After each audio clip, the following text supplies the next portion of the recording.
At 6:30 a.m., I saw the message from my wife, Laura, and her son, Brandon. We're heading to Nevada. Leave the house. It was never yours. No punctuation, no emotion, just the precision of cruelty sharpened into a text. I didn't reply, not because I was shocked. That came years ago. What I felt wasn't rage, not heartbreak, clarity, cold, surgical clarity. The kind that settles into your marrow after years of being tolerated instead of loved. I sat on the edge of the bed, staring at the message glowing in the dim light, my thumb hovering over the screen. I didn't respond. There was no war to fight. They'd already won it in whispers and side glances, in muttered jokes when they thought I wasn't listening, in Laura's silence whenever Brandon twisted the knife. She said nothing as he pulled away from me year by year, as he tested how far he could push, as he stopped calling me anything at all. Not Dad, not Michael, just silence. He spoke to me like a stranger renting a room, and she let him. That was the first betrayal, not the message. By 7:15 a.m., I had already called my lawyer. His voice was quiet on the other end. No surprise. He had asked me once, months ago, if I wanted a contingency plan. Just in case, he'd said, like a man offering a parachute in a burning plane. I told him no back then. This time, I said 6 words. Start everything today. No delays. He didn't ask why. Men like him, men like me, know when a threshold has been crossed. We don't need the story. The damage speaks for itself. He paused just long enough to let me change my mind. I didn't. Understood, he said. That word felt like a door locking behind me, and I welcomed it. I stood in the hallway of a house I had built from the bones of my patience. Every inch of it carried my fingerprints. The new floors in the kitchen I had laid myself. The garage I insulated in the dead of winter so Brandon could have a workshop. The cracked driveway I patched year after year. Every room whispered, he tried. But trying doesn't earn you ownership here. Love doesn't make you family. Not when you're a stand-in. A placeholder for a man who abandoned them but still lives in their words. I walked into the kitchen. The morning light was soft across the countertop. The same surface Brandon had once spilled juice across when he was 8. I remember cleaning it while he cried over a broken toy. I remember promising him I'd fix it. I always fix things. But nothing prepares you for the moment you realize you can't fix people who never wanted you to stay. I thought back to when Laura first said, I need help. It was late. Brandon had the flu, her car had broken down, and she was juggling night shifts at the hospital. I had just gotten back from a 12-hour shift hauling drywall. But when she called, I drove through a storm to pick up her son. He vomited in the back seat. I didn't flinch. She apologized, eyes hollow with exhaustion. That night, I held a bucket while he shivered through fever dreams and whispered for his father. Not me. The other one. The man who hadn't called in 6 months. Still, I stayed. That was the beginning. The first line I crossed for love. One line became many. I started paying the bills. Groceries, car repairs, rent until I bought the house myself. Brandon needed braces, I took a second job. Laura wanted time off, I cashed out vacation days. He needed tutoring. She wanted the backyard redone. I gave and gave until I didn't know where I ended and they began. And for a while it felt like it mattered. Brandon laughed at my jokes. He hugged me goodnight. On his 13th birthday he called me Dad in front of his friends. I remember standing in the hallway that night, listening through the door as he bragged about the gaming console I'd saved for 6 months to buy. My dad got it for me, he said. I replayed that sentence in my head for weeks. But the moment didn't last. None of them ever do. His biological father, Tom, reappeared one day, as they always do, dragging the scent of regret and leather seats. He took Brandon to a baseball game, snapped a photo, and vanished again. No follow-up, no dinner, no offers to help. Just an Instagram post, Father and Son Day, with a caption full of lies. After that, something changed. Brandon became sharper, louder, defiant in ways that carried the unmistakable tone of someone testing limits. When I asked him to clean his room, he rolled his eyes. When I offered advice, he smirked. When I tried to talk to Laura about it, she said, "He's just being a teenager." But teenagers don't erase you by accident. One night, when he was 17, he came home drunk. Laura was asleep. I waited for him in the living room. When he stumbled in, reeking of vodka and stale cigarettes, I said nothing at first. Just watched him try to act like nothing had happened. When I finally spoke, I kept it calm. "We need to talk." He looked at me, really looked at me, and said, "You're not my father. You don't get to say anything." He didn't shout it. That would have made it easier. No, he said it the way a surgeon says, "It's terminal," precise, without emotion, as if I were a distant relative with no business being in the house. I stood there for a long time after he went to bed. Laura came down the stairs, groggy, asking what had happened. I told her exactly what he'd said. She rubbed her eyes and whispered, "He didn't mean it," and then she went back upstairs. That was the real betrayal. Not the boy with his broken compass, but the woman who saw the knife and asked me to bleed quietly. After that, I stopped speaking first. I still paid the bills, still showed up, still shoveled snow and mowed the lawn and fixed the leaky faucet that Brandon broke. But the warmth had gone.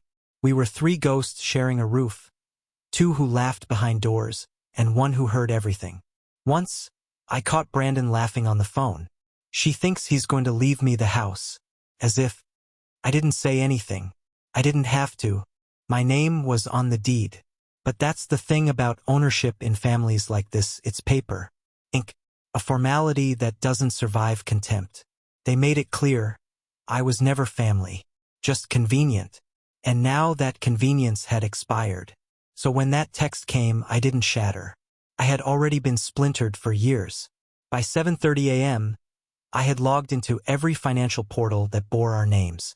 The checking account, the credit cards. The line of credit Laura had insisted we open, just for emergencies. The Netflix account, too. Why not? I deleted my fingerprint from Brandon's phone access. Removed Laura from the deed. Initiated the sale of the house through my lawyer's referral. No warning. No explanation. I owed them nothing they hadn't already thrown away. I changed the locks last. Not out of spite, but closure. I stood by the door that afternoon and looked out across the lawn I had seeded and watered for 5 summers. The porch I had rebuilt with my own hands when Brandon said he wanted somewhere to play guitar. The driveway I had salted in the dead of winter, while they slept in. 100 little sacrifices no one remembered. Or worse, pretended never happened. The kind of work you do when you believe you're building a family. But I wasn't. I was just furnishing someone else's exit.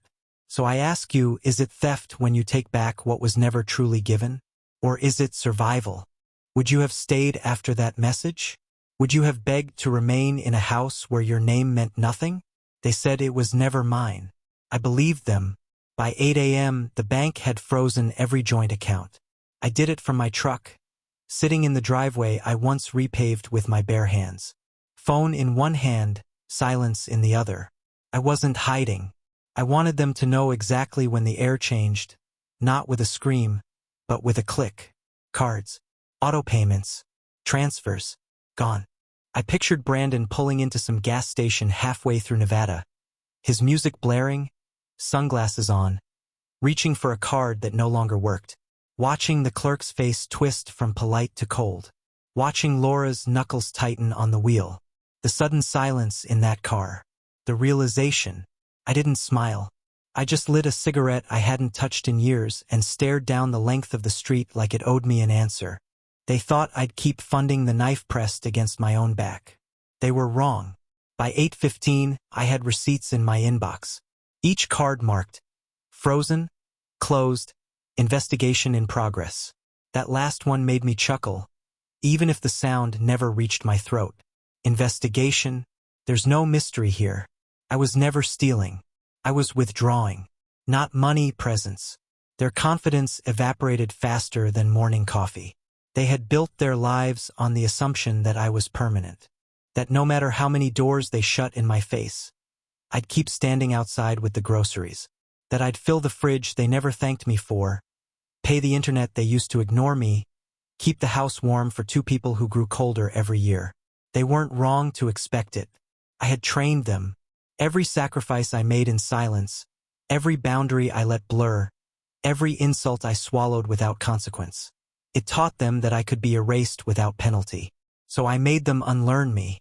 By 9:30, the house near Santa Fe, the one I bought with a down payment scraped from overtime and canceled vacations, was listed for sale. I sent the documents through a trusted realtor, a man who knew not to ask questions. I paid him well for his silence. The lock replacement was scheduled for that afternoon. Not tomorrow. Not next week. Today. Because I no longer lived in a house where I had already been erased. They had declared it wasn't mine. So I evicted the ghost I'd become. I drove across town and parked at the old supply yard. No one knew me there now. The guys I'd hauled lumber with had either retired or moved on. I wasn't there for a reunion. I walked the aisles like a man revisiting a battlefield, touching would grain like memory, letting calluses remember where they came from. I'd once thought this work, the labor, the sweat, the grind, would buy me something unshakable. Family. A name spoken with respect. A son who saw a father instead of a wallet with a pulse. Instead, I was a donor. Of time. Of money. Of identity. And donors are discarded when the body rejects them. I stood by the checkout counter and stared at the nails, the packs of screws, the shelves of tools I no longer needed. And for the first time in years, I felt it. Not bitterness. Release. By 10 a.m., I returned to the house. It was empty, of course. They'd taken the SUV. Left their laundry in the hallway, dishes in the sink, as if the world would freeze while they fled. Like I was too slow to act, too soft to hold the line. But everything had already shifted. They just didn't know it yet. I boxed what I needed, one box only. Old tax records, birth certificate, a few photographs that still felt honest. One of Brandon when he was 10, asleep in the passenger seat after a fishing trip, his mouth open, head tilted toward me. I had pulled the truck over just to take the photo, just to hold that moment. I stared at it now, wondering if that version of him, the one who fell asleep in my shadow, had ever truly seen me. The rest I left. The wedding photos stayed on the wall. I didn't want them. They weren't true anymore. Maybe they never were. I took no clothes except what I wore. No confrontation. No notes. No more evidence that I had once cared more than I should have. At 11:15, I sat in the parking lot of a FedEx center and printed a single document. It had 3 names at the bottom. Mine, Laura's, and Brandon's biological father, Tom. I had never called Tom before. We had no relationship. We orbited each other in silence, separated by Laura's curated distance. He existed only in the context of disappointment. Missed visits, broken promises, birthday cards that arrived blank or late or not at all. But he was still the name Brandon protected. Still the blood Laura never let me replace. So I found his address. It hadn't changed in 7 years. I folded the document, an itemized financial record of everything I'd paid on Brandon's behalf. $198,722.43. That was the number. Over a decade of tuition, dental work, car repairs, clothes, groceries, rent, medical expenses, phone bills, sports fees, summer trips. No letters, no threats, just numbers, just the ledger. I didn't do it out of spite. I did it so the lie would die on paper. So when Brandon cried to him one day, he abandoned us. Tom could see exactly what had been provided by the man they both discarded. I sent it certified. Let the truth arrive with a signature. By noon I was gone. Not in the poetic sense. Gone literally.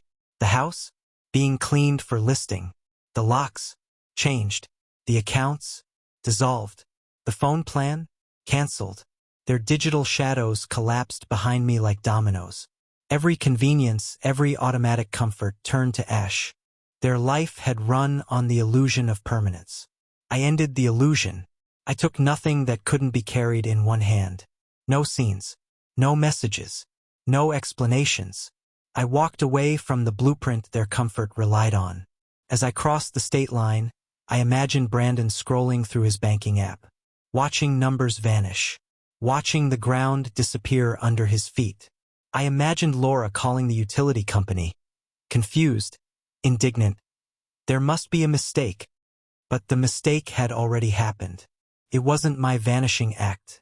It was every time I was told, in words, in silence, in smirks, that I didn't belong. You can only survive so long inside a house where your presence is treated like an imposition. You can only build so much before you realize the foundation was made of contempt. When they returned from Nevada, there would be no keys, no electricity, no running water, no insurance, no internet, no warmth.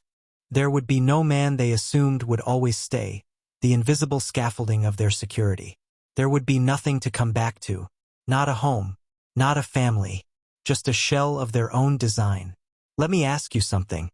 When someone tells you, this was never yours, what are you supposed to do? Cling to it? Beg to keep serving? Or let it burn? And walk away without smoke on your hands? Because that morning, when I stood in the doorway of the house I once called mine, I didn't feel like a man losing everything. I felt like a man finally free. They returned from Nevada on a Wednesday evening. The sun was still out when the SUV turned into the driveway, the same one I resurfaced in August, after Brandon said his skateboard was catching on cracks. I watched from 3 houses down, engine idling, just long enough to see Laura step out first. She didn't notice anything at first. Not the changed locks, not the missing porch chair I'd built from reclaimed cedar, not the void in the air, but Brandon noticed. He reached for the keypad, typed in the code. It blinked red. He tried again, slower this time, like the lock could be reasoned with. When it rejected him a 3rd time, he turned toward her.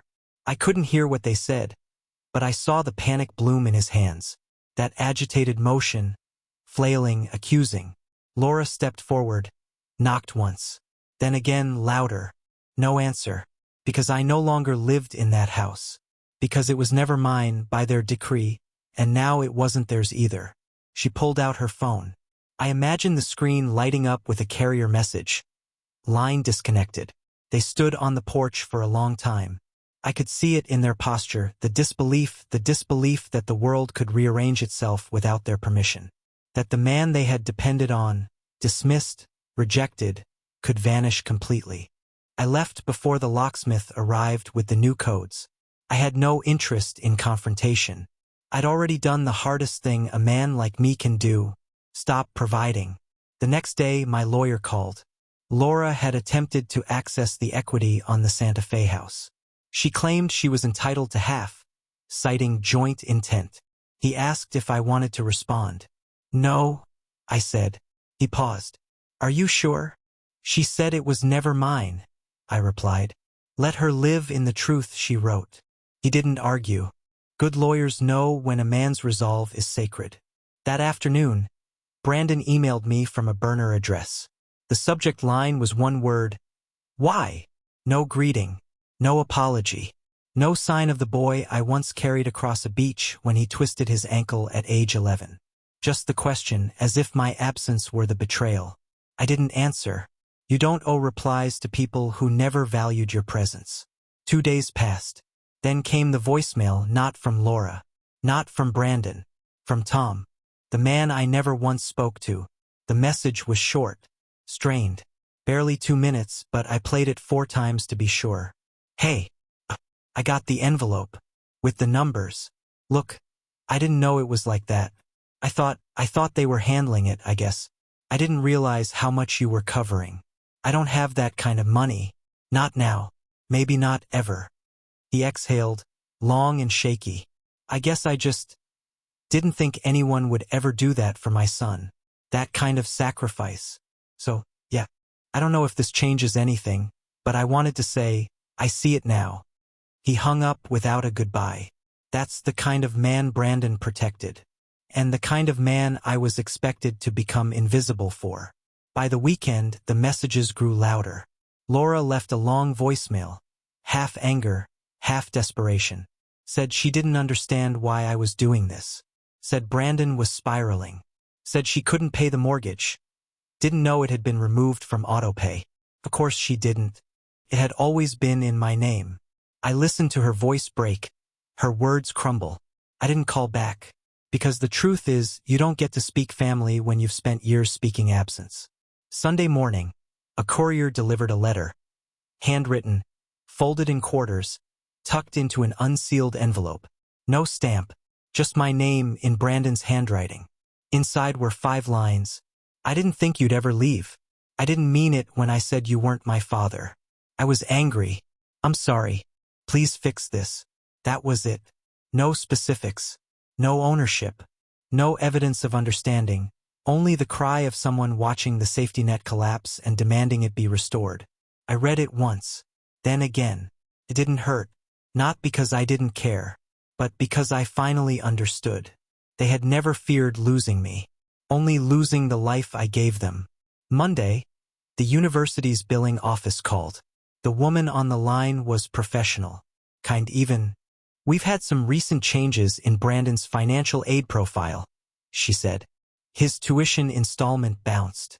We attempted to charge the card on file, but it's been deactivated. He's now marked delinquent. I nodded, though she couldn't see me. Would you like to update the payment method? She asked. I told her no. Are you sure? She said, hesitating. He may be suspended before finals. I let the silence stretch, then answered with the most honest words I had spoken all year. I'm no longer responsible for his future. She was quiet for a moment. Then she thanked me and ended the call. No drama, no confrontation, just one less illusion being sustained by my exhaustion. That evening, Laura emailed. A wall of text, paragraph after paragraph. I didn't read all of it. Skimmed the first few lines. You didn't even give us a chance to talk. I know things weren't perfect, but we were still a family. You just left. You disappeared. Brandon is devastated. I stopped reading there, not because it was painful, but because it was dishonest. We weren't a family. We were a contract I was forced to uphold while they rewrote the terms without my consent. And now the contract had expired. Tuesday night, I got a second letter. This one thicker, heavier. Brandon again. Inside, receipts. Dozens. Printouts of textbook orders, gas station fill-ups, laptop repairs, meal plans. He had highlighted the totals, scrawled notes beside them. I didn't know you paid for all this. I thought Mom covered it. I get it now. I'll figure something out. I was stupid. I'm sorry. Please come home.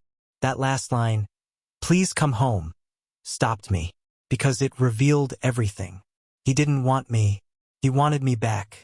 Back as the provider, the rescuer, the man who burned in silence to keep others warm. But that man no longer existed. I never expected gratitude, but I did expect decency. And when you strip a man of his name, his fatherhood, his voice, don't be surprised when he stops giving. Don't cry when the machine goes silent after years of abuse. Don't beg for warmth after freezing him out. I didn't want revenge. I wanted peace. And for the first time in years, I had it. I watched the days stack up like unused apologies. By Friday, the house had gone to pending sale. By Sunday, the utilities were in default. Brandon's tuition status was now marked unresolved, at risk of expulsion. And Laura? She was calling mutual friends, weaving a narrative. He abandoned us. He's going through something. He's not well. They always make you the villain once you stop playing savior. And yet, there was no satisfaction. Only the stillness of a man who finally let the fire die.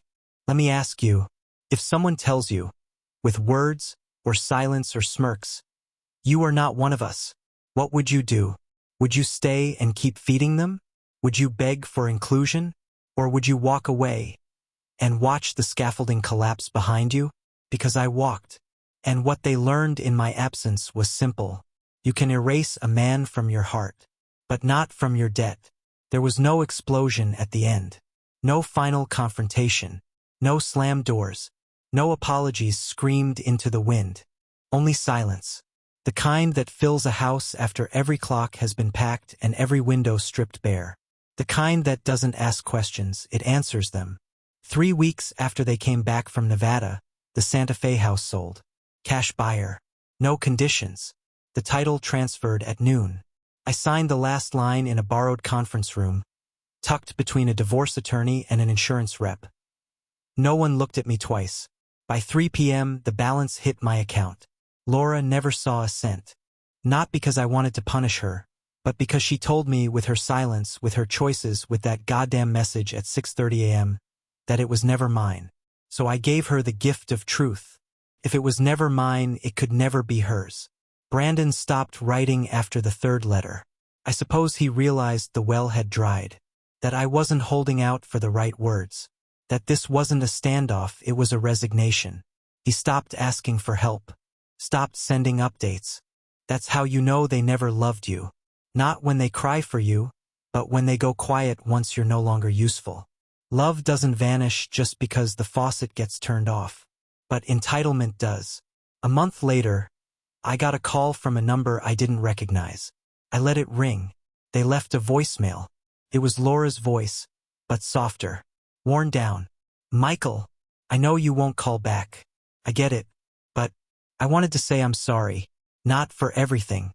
I think some of it we'll never agree on. But I'm sorry for what you gave, and for how I let him treat you." There was a pause, a long one. You could hear her exhale. "He dropped out. Brandon. He says it's temporary, but I think he's lost. I'm trying, but it's hard. The house is gone. The money's tight. Sometimes I think we broke the only person who ever really showed up." She didn't ask me to return. Not directly, but I heard it in her breath. That ache. That panic of someone realizing they burned their last bridge and the river's rising. I didn't return the call, because some bridges aren't meant to be rebuilt. They're meant to collapse and rot where they fell. 2 months in, I moved into a small place. 1 bedroom, no porch, no family photos on the wall, just enough to sleep and breathe. The neighbors don't know me. They nod, polite. No one asks what I do. No one knows that I once tried to carry an entire family on my back until my spine buckled. I have peace now. It's quieter than I imagined. Not joyful, not warm, but clean. Clean in the way that truth is clean. Clean in the way that self-respect feels when you've gone too long without it. I've started keeping receipts. Not financial ones, I already know where the money went. Emotional ones. Memory. Detail. Inventory of every time I lowered my voice, softened my edges, swallowed my pride to be seen. I count the hours spent waiting in parking lots for Brandon's practices to end. The nights I stayed up late editing his essays. The birthday dinners. The broken sink at 3 a.m. The time I drove 2 hours to bring him his inhaler after he left it during a trip. The 1,000 small kindnesses he never noticed. I don't do this to wallow. I do it to remind myself that I was there. Even if they pretend I wasn't. Even if the world says, he was just a stepfather. There's no just in that word. Not when you're the one paying the price. I used to believe that sacrifice would beget love. That if I gave enough, endured enough, proved myself long enough, I'd be accepted. But love doesn't work like that. Not when it's conditional. Not when it's transactional. Not when the people you love only see your presence as convenience. A friend asked me recently if I missed them. I didn't lie. I miss who I thought they were, I said. Not who they actually turned out to be. And that's the hardest part. Letting go of the version of the family you built in your head. Because the real one, they left you long before you left them. They just waited for you to realize it. Sometimes I wonder what Brandon tells people now. Does he say he had a stepfather who bailed? Or does he leave me out entirely? Does he mention the 16 years I gave him? The roof? The food? The education? The holidays I paid for? The car? The second chances? Or am I a ghost now? Unspoken, inconvenient, quietly erased from the story? It doesn't matter, because I know the truth. And so does he. Last week, I got another envelope. No return address. Inside a photo. Brandon, standing outside a strip mall. Apron on. Fast food chain logo behind him. No note. Just the photo. I stared at it for a long time. He looked tired. Older. Something in his eyes. A kind of weight that wasn't there before. the first wrinkles of humility. I almost felt sorry for him. Almost. But then I remembered the night he said it. "You're not my father," and the silence that followed. And I knew this wasn't a peace offering. It was proof. Proof that the world had started teaching him what I no longer would. There's a cruelty in parenting no one talks about. You can give everything and still be nothing. You can shape a life and still be discarded like scaffolding once the building stands. But here's what I've learned. Respect isn't a byproduct of time. It's a choice. And if someone chooses to deny you that, no amount of sacrifice will ever earn it. Some nights, I still wake up and reach for the sounds of a house that's no longer mine. Habit takes time to die. But regret, that died fast. I regret staying as long as I did. I regret teaching them that I was cheap. That my presence was unconditional. That they could withdraw without depositing a damn thing. But leaving? I don't regret that. Not for a second. So now I ask you, whoever you are, whatever room you're sitting in, would you have stayed? Would you have kept sacrificing in silence? Would you have kept funding the lives of people who spit in your face, then cried when the gold ran dry? Or would you have done what I did? Turned off the power, turned off the money, turned off the love, not out of cruelty, but out of clarity. Because when they told me I wasn't their father, I believed them. And when they tried to undo the words, it was already too late. If you were in my shoes, broke, invisible, betrayed, what would you have done? Would you have given them one more chance?